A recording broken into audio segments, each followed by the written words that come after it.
Assalamualaikum warahmatullahi wabarakatuh. Kami dari kelompok 3 mata kuliah pemrograman akan mempresentasikan hasil diskusi kami tentang pewarisan, dan saya Adi Pristiawan NIM 19111338 akan mengawali presentasi pada kelompok kami. Nah, definisi pewarisan adalah sebuah konsep di mana sebuah kelas dapat menurunkan properti dan metode yang dimilikinya kepada kelas yang lain. Konsep eh, pewarisan ini digunakan untuk memanfaatkan fitur kode reus untuk menghindari duplikasi kode program. Nah, di pewarisan ini, pewarisan mengaktifkan penggunaan anggota-anggota kelas secara bersama-sama. Pewarisan memungkinkan untuk mendefinisikan sebuah kelas dalam aturan dari kelas lain, yang membuatnya lebih mudah untuk membuat dan melakukan perawatan aplikasi. Kemudian, pewarisan digunakan untuk mengekspresikan hubungan ISE antara kelas dasar dan satu kelas lebih kelas turunan, di mana kelas turunan adalah versi khusus dari kelas dasar, atau kelas turunan adalah jenis dari kelas dasar. Oke, di dalam pewarisan itu ada yang namanya kelas. Nah, kelas itu dibagi menjadi dua, ada kelas base dan juga kelas turunan. Kelas base itu menjadi sebuah dasar dari program, sedangkan untuk deriv kelas di sini adalah kelas yang diturunkan, yaitu kelas turunan itu sama dengan deriv kelas. Nah, ini adalah ciri-ciri dari kelas base dan kelas turunan. Yang pertama, ada anggota dengan akses privat hanya terlihat di kelas turunan yang bersarang di base class. Kemudian ada anggota dengan akses publik tetap terlihat baik di base class maupun pada kelas turunan. Kemudian yang ketiga ada anggota dengan akses protected hanya akan terlihat di kelas turunan. Kemudian yang keempat ada anggota dengan akses internal hanya terlihat di kelas turunan terletak di assembly yang sama dengan base class. Kemudian di sini kita menekankan pada simbol titik 2. Simbol titik 2 ini harus digunakan untuk mengaktifkan fitur pewarisan. Seperti contoh kita lihat di sini. Untuk hitam ini adalah kelas persegi panjang. Titik 2 ini artinya sama dengan bangun datar. Jadi untuk mengaktifkan pewarisannya ini dia harus menggunakan titik 2 ini. Kita jadi bisa lihat di sini. Ya, kemudian pada contoh di atas, kelas order akan menjadi base kelasnya dan kelas rental akan menjadi kelas turunannya atau deriv kelas. Ketika kelas rental diinstansikan ke dalam objek, maka objek tersebut akan langsung dapat mengakses atribut dan metode yang telah diwarisi oleh kelas order. Tidak semua anggota dari base class dapat diwarisi oleh kelas turunan. Berikut anggota yang tidak diwariskan. Yang pertama, itu ada static constructor. Ini berarti yang menginisiasikan data statik dari kelas. Kemudian yang kedua ada instance constructor, atau yang dipanggil untuk membuat instance baru dari kelas. Lalu yang ketiga ada finalizer. Ini merupakan yang dipanggil oleh runtime pengumpul sampah untuk menghancurkan instance dari kelas. Oke, ini kita bisa lihat contoh-contoh penerapan dari fitur-fitur pewarisan. Di sebelah kiri ini kita lihat ada contoh base class, sedangkan yang di sebelah kanan adalah contoh turunan kelas. Ini kita lihat using system collection generic. Ya, inilah contohnya. Assalamualaikum warahmatullahi wabarakatuh. Nama saya Husna Safa Atifah, NIM saya 19113024. Saya dari kelompok 3. Di sini saya akan menjelaskan tipe pewarisan. Tipe pewarisan ada 5. Yang pertama ada single inheritance atau pewarisan tunggal. Yang kedua ada multi level inheritance atau pewarisan berlapis. Yang ketiga ada hierarchical inheritance atau pewarisan hierarki. Yang keempat ada multiple inheritance atau pewarisan multi. Dan yang terakhir yang kelima ada hybrid inheritance atau pewarisan hibrid. Nah, di sini saya akan menjelaskan tiga. Yang pertama yang single, multi level, dan hierarchical inheritance. Yang pertama ada single inheritance atau pewarisan tunggal. Nah, dalam pewarisan tunggal, kelas turunan mewarisi fitur dari satu base class. Bisa dilihat kayak di gambar, kayak kelas A ini sebagai base class untuk kelas turunan B. Atau lebih simpelnya itu, kayak suatu kelas yang hanya mempunyai satu parent class. Atau lebih gampang lagi, contohnya misalkan kelas A ini adalah kakek dan kelas B adalah ayah. Jadi kayak kakek itu punya anak, yaitu ayah. Oke, yang kedua ada multi-level inheritance atau pewarisan berlapis. Nah, di dalam pewarisan berlapis itu, sebuah kelas turunan akan mewarisi base class dan juga sebagai kelas yang diturunkan, serta bertindak sebagai base class. Lebih kayak susah gitu ya pahamnya. Jadi lebih gampangnya tuh kayak suatu kelas yang mempunyai lebih dari satu parent class. Di sini kita lihat kelas A, kelas B, dan kelas C. Anggap aja kelas A itu kayak tadi kakek, dan kelas B itu adalah ayah, kelas C adalah paman. Jadi kakek punya anak ayah dan ayah punya adik paman. Lebih gampangnya tuh memang seperti anggap aja kayak keluarga gitu. Itu lebih mudah dipahami daripada kayak kelas A, kelas B, kelas C. Selanjutnya, hierarchical inheritance atau pewarisan hierarki. Dalam pewarisan hierarki, suatu kelas berfungsi sebagai base class untuk lebih dari satu kelas turunan. Lebih gampangnya, yaitu saat ada satu kelas yang dijadikan superclass dan kelas lainnya atau lebihnya itu adalah subclass. Di sini ada kelas A, berarti dia sebagai superkelasnya. Lalu kelas B, C, dan D adalah subkelas dari kelas A. Assalamualaikum warahmatullahi wabarakatuh. Nama saya Muhammad Mafrohidar. NIM saya 1911303137. Saya dari kelas Informatika 07 dari kelompok 3 pemrograman akan menjelaskan slide ke-13 tentang multiple inheritance atau pewarisan multi, dan juga slide ke-14 yaitu pewarisan hybrid. Saya mulai dari slide ke-13 yaitu pewarisan multi. Pewarisan multi adalah fitur dari beberapa bahasa pemrograman komputer berorientasi objek di mana suatu objek atau kelas dapat mewarisi karakteristik dan fitur dari lebih dari satu objek induk dan kelas induk. Ini berbeda dari warisan tunggal, di mana objek atau kelas hanya dapat mewarisi dari satu objek dan kelas tertentu. Warisan berganda telah menjadi masalah sensitif selama bertahun-tahun, dengan lawan-lawannya menunjukkan peningkatan kompleksitas dan ambiguitas dalam situasi seperti masalah Intan, di mana ia mungkin berhasil mendua tentang kelas induk dari fitur tertentu diwarisi dari jika lebih dari satu kelas induk mengimplementasikan fitur tersebut.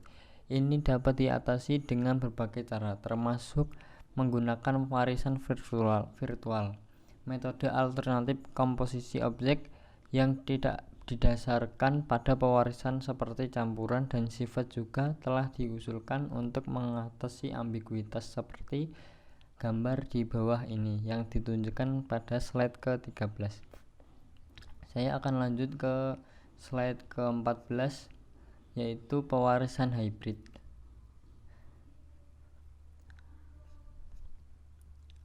Pewarisan hybrid merupakan campuran antara dua atau lebih dari beberapa tipe inheritance. Karena Java tidak mendukung multiple inheritance dengan kelas, maka hybrid inheritance juga tidak dapat dilakukan. Pada Java, hybrid inheritance dapat dilakukan antar interface seperti gambar di bawah ini yang ditunjukkan pada slide ke-14. Assalamualaikum warahmatullahi wabarakatuh.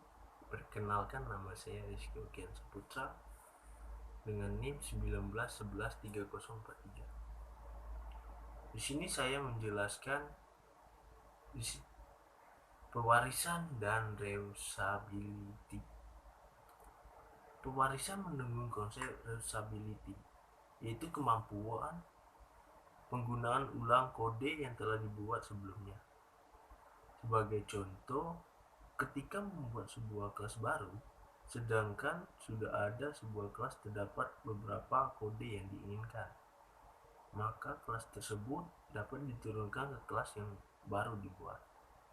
Pada contoh kode di atas terdapat dua buah metode, hitung luas, yang kedua hitung keliling. Pewarisan dan reusability. Selama pewarisan terjadi, maka penggunaan kode berulang akan tetap dapat dilakukan. Penggunaan kode berulang memiliki peraturan bahwa struktur logika dan algoritma adalah kepemilikan dari base class. Pesan peringatan. Pesan peringatan terjadi diakibatkan kompilator mengenal dua nama metode yang sama. Ketika pewarisan hubungan generalisasi terjadi, maka objek yang tercipta akan dianggap berasal dari kelas turunan beserta base class. Hal inilah yang mengakibatkan kompilator membaca dua versi nama metode yang sama, yaitu versi base class lalu kemudian versi kelas turunannya. Di dalam C#, masalah tersebut dapat diselesaikan dengan metode shadowing. Shadowing dapat diaktifkan dengan menambahkan kata kunci new pada metode yang ada pada kelas turunan. Terima kasih. Salam sejahtera untuk kita semua. Di sini saya Bima Farid Dava, NIM 191138 akan menjelaskan metode shadowing dan sealed class. Metode hitung luas dan hitung keliling yang terdapat pada kelas persegi panjang merupakan metode bayangan dari metode hitung luas dan hitung keliling yang ada pada kelas bangun datar atau base class.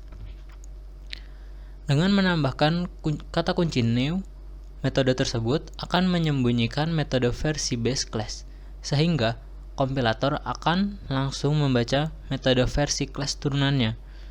Ketika metode shadowing terjadi, kompilator akan membaca metode bayangan yang ada di kelas turunan tersebut dahulu. Untuk membaca kembali metode yang ada di base class, maka dari kelas turunan harus di upcasting terlebih dahulu atau menggunakan kata kunci base. Sealed class. Class sealed digunakan untuk membatasi penggunaan dari mewarisi class.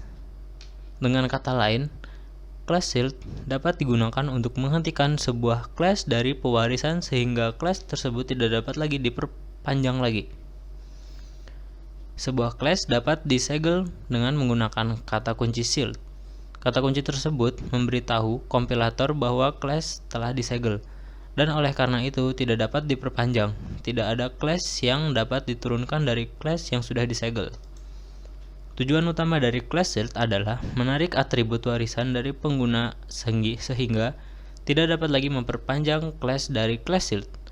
Class sealed paling baik digunakan ketika mempunyai sebuah class dengan anggota yang statis. Nama saya Taufik Nur Hasan, NIM 1911-305. Kita masuk ke tahapan implementasi atau coding. Kelompok kami membuat aplikasi atau coding sederhana untuk menghitung luas dan keliling bangun datar. Yang pertama ada kelas bangun datar atau base class. Base class adalah kelas yang propertinya diwariskan oleh kelas yang lain. Pada kelas ini nantinya mewariskan properti variabel hitung. Dan di sini ada metode hitung luas dan metode hitung keliling berisi fungsi mengembalikan nilai variabel hitung.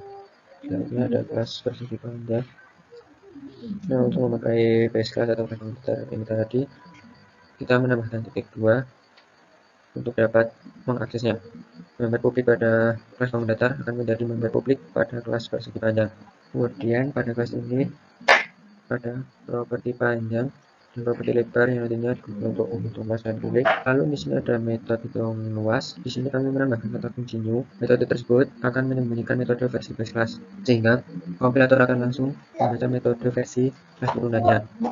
Ketika metode shadowing ini terjadi, kompilator akan membaca metode bayangan yang ada di kelas turunan terlebih dahulu. Untuk membaca kembali metode yang ada di base class, objek dari kelas turunan harus di-upcasting terlebih dahulu atau menggunakan kata kunci base. Selanjutnya ada kelas persegi, yang digunakan untuk menghitung luas dan gain persegi dengan mengambil properti yang diwariskan oleh kelas bangun datar dan menggunakan titik dua. Di sini ada properti sisi, lalu ada metode hitung luas dengan kata kunci juga seperti kelas persegi panjang tadi. Dan di dalamnya ada fungsi yang digunakan untuk menghitung luas dan menghitung keliling pada metode hitung keliling. Selanjutnya ada kelas fisika yang juga merupakan warisan dari kelas bangun datar. Di sini ada tiga properti, yaitu properti A, tinggi, dan sisi. Nanti ada metode hitung luas sama seperti kelas yang banyak, dan kata kunci juga. Selanjutnya ada kelas program. Kelas ini yang nantinya akan dibaca pertama kali oleh kompilator. Yang pertama ini membuat objek untuk mengakses properti yang ada atribut yang ada di kelas persegi. Metodenya yaitu P. Lalu kita mengisi sisi dengan angka 10. Lalu program akan memanggil metode hitung luas dan metode hitung keliling yang ada di kelas persegi dengan menggunakan metode P. Selanjutnya ada metode yang kedua, yaitu ini. Metode ini mengambil atribut atau properti yang ada di kelas persegi panjang, lalu mengisi properti panjang dengan kelima dan lebar dengan angka 10, lalu memanggil fungsi hitung luas dan hitung keliling menggunakan metode PP yang telah dibuat tadi. Begitu pula untuk kelas ketiga menggunakan metode S untuk mengambil atribut dan properti yang ada di kelas ketiga, lalu menambahkan prop kelas 10, tinggi 5, isi 12, lalu memanggil metode hitung luas dan hitung keliling yang nantinya akan menampilkan hasil dari perhitungan luas dan keliling komputer. Dan ini adalah output dari program yang kami buat, sangat sederhana sekali. Lalu di sini ada kelas diagram dari program yang kami buat. Ada kelas bangun datar yang disebut base class.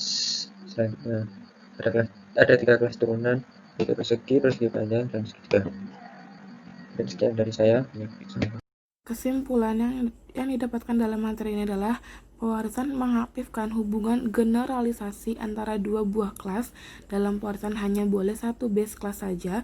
Lalu konstruktor pada base class tidak dapat diwariskan, namun konstruktor pada base class dapat dipanggil dari konstruktor kelas turunannya.